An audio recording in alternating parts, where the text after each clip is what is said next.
Ito mga kaibigan, ang tubig na bumubuhay sa mga halaman sa Sitio Gulot, Barangay San Vicente, Santa Maria, Bulacan.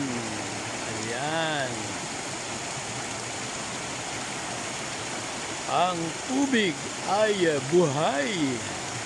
Ang ating buhay, ika nga sa banal na aklat, ang sinumang nauuhaw ay paiinumin ng walang bayad sa bukal na nagbibigay ng buhay na walang hanggan. Ang mga magtatagumpay ay gagawin ng Diyos na kanyang mga anak.